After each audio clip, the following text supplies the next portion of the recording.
어제 UFC 패드급 챔피언 일리아 토프리아가 스페인 현지 언론과의 인터뷰에서 패드급 타이틀전 발표가 나지 않는 이유는 맥스 할로웨이 때문이라고 했고, 이에 맥스는 트윗으로 이제는 막 지어낸다며 본인은 계속 준비되어 있었다 라고 얘기했다는 소식 전해드렸는데요. 맥스의 트윗에 일리아 토프리아가 트윗으로 반응했습니다. 경기 날짜와 어떻게 이겨주길 바라는지도 정해서 여기 적어놔. 난 언제든 어디서든 널 떡실신시킬 준비가 됐어. 데이나한테 전화해 라고 얘기했습니다. 이에 할로웨이는 얘기하고 있어 브라더.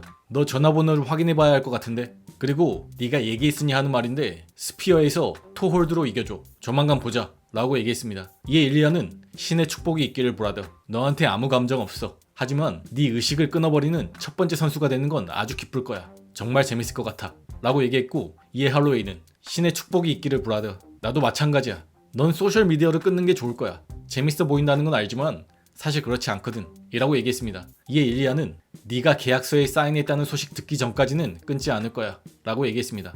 두 선수 간의 미묘한 신경전이 보이는데요. 일리아가 경기 날짜와 어떻게 이겨주길 바라는지 적으라고 해서 맥스는 스피어에서 토홀드로 이겨달라고 적었는데요. 라스베가스 스피어에서의 경기는 9월에 예정되어 있으니 9월에 하체 관절기인 토홀드로 이겨달라고 적은 거죠. 근데 일리아는 아랑곳하지 않고 첫 번째로 널 실신시키는 선수가 되는 건 기쁠 거라고 얘기했네요. 물어는 봤지만 답은 정해놓은 걸로 보입니다. 또한 UFC 패드급 랭킹 1위 볼카노프스키도 아데사냐 유튜브 채널에서 인터뷰를 진행했습니다. 먼저 은퇴까지 멀었다는 건 알지만 은퇴하기 전에 하고 싶은 거나 이루고 싶은 게 더 있냐는 질문에는 현재로서 뭐가 날 흥분되게 만드는가를 생각해보면 패드급에서는 당연히 리매치와 벨트를 다시 가져오는 거야. 그게 크고, 그리고 또 솔직히 얘기하면 재밌는 빅파이트야. 패드급에서는 난 여전히 경쟁자야. 여긴 내 체급이야. 다시 벨트를 되찾을 거고 다시 승리를 되찾을 거야. 이런 마인드셋을 가진 경쟁자고 계속 그럴 거야. 근데 라이트급에서는 기다리는 동안 재밌는 경기를 좀 해보자, 뭐 이런 거지. 왜냐면 UFC가 아마도 9월에 맥스와 일리아의 경기를 할 것 같거든. 내가 연말까지 싸우고 싶지 않다고 UFC에 얘기해뒀기 때문이야. 이제 훈련을 다시 시작했는데 그 얘기 하지 않았다면 좋았을 텐데 이러고 있는 거지. 근데 그렇다고 너무 오래 기다리고 싶지도 않다고 UFC한테 얘기해뒀어. 그러니까 만약 일리아랑 맥스가 싸운다면 UFC는 내가 기다렸다가 내년 3월이나 4월에 싸웠으면 하는 그런 상황이 있는 거지. 그래서 난 그럼 라이트급에서 싸우겠다. 재밌는 시합을 달라. 이런 거야. 재밌는 시합을 원해. 찰스 올리베이라나 또 내가 포이리에를 콜아웃하기도 했잖아. 우린 사이가 좋고 걘 좋은 사람이야. 포이리와 싸운다면 분명 빅파이트고 재밌는 시합이겠지. 우린 같은 상대들이랑도 싸웠고 걘 원래 패드급에서 싸우기도 했었잖아. 찰스 올리베이라도 있고. 타이틀전을 기다리는 동안 하고 싶은 재밌는 시합들이 많아. 그러니 날 흥분시키는 거면 돼. 패드급 벨트도 날 기대하게 만들고 일리아와의 리매치도 기대하게 만들지. 이게 패드급에서 가장 중요한 것들이야. 그 외에 패드급에서는 누구랑도 싸우지 않을 거야. 왜냐면 내 다음 시합은 타이틀전이니까. UFC도 알고 나도 알아.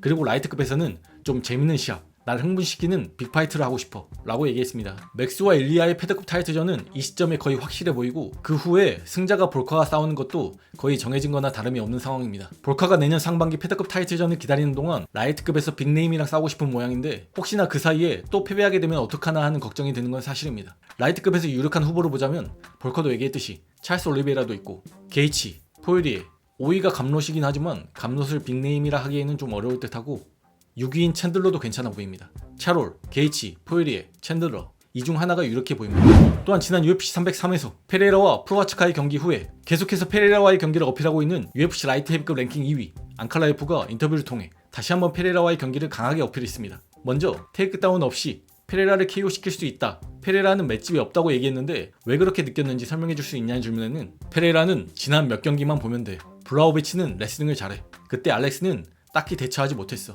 아데사냐랑도 마찬가지야. 둘 다 타격가지만 아데사냐가 레슬링을 좀 보여줄 수 있었지. 페레이라는 대단한 타격가라 생각해. 하지만 걘 항상 앞으로 전진하는 타입의 파이터야. 그리고 그게 바로 걔가 실수를 저지를 수 있는 부분이고 내가 캐치할 수도 있는 부분이야. 알렉스가 타격을 한다면 우린 대처할 전략이 있어. 근데 우리가 거기에 레슬링을 더하게 되면 걘 가능성이 전혀 없어. 그리고 걔를 어떻게 피니시 시킬지 몇 가지 옵션도 갖고 있어. 알렉스는 분명 강한 펀치를 갖고 있지만 걔의 스탠드업 타격은 전체적으로 과대평가되어 있어. 자말 힐과의 경기를 봐. 걘 상대의 공격에 카운터를 칠 수 있는 뭔가를 갖고 있었고, 프로와츠카와의 경기에서도 마찬가지야. 알렉스가 역시나 똑같은 스타일로 앞으로 전진하는 모습을 볼 수 있지.